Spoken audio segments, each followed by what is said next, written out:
Well, the hearing definitely got heated at times. It almost felt like a mini trial. Stephen Flood's attorney and Joshua Bishop's attorney had the chance to question a SLED official who investigated the case.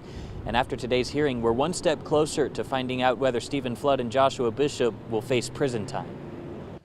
Joshua Bishop's hearing was first. Bishop wasn't in court today, but his attorney, Bert Von Herman, talked about how Bishop made multiple efforts to get the women out of the van, going so far as to shoot padlocks off since he didn't have the key to open the compartment to get to them.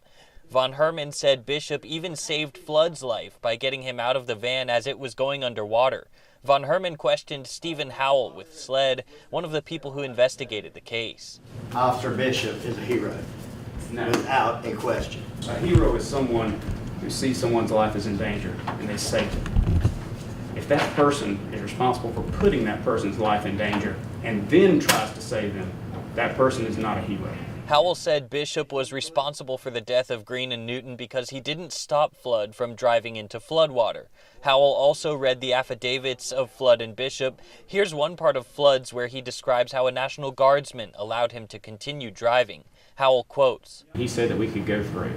I was surprised but happy because it would save a lot of time. Howell testified the reason the National Guardsman let them go through was because he was under the impression the deputies were just going to examine the area, not try to drive through the flooded road. Flood's attorney, Johnny McCoy, brought up the fact that supervisors with the sheriff's office told SLED they had a meeting with Flood and Bishop before going out to determine a safe route to take that wouldn't have floodwaters.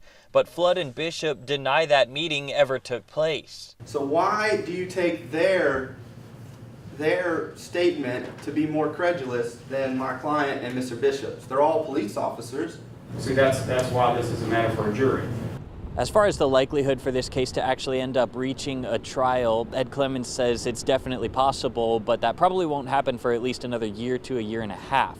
Another interesting note from today's hearing, the judge said he too actually once was a law enforcement officer who transported mental health patients. Reporting in Marion County, Patrick Lloyd, WMBF News.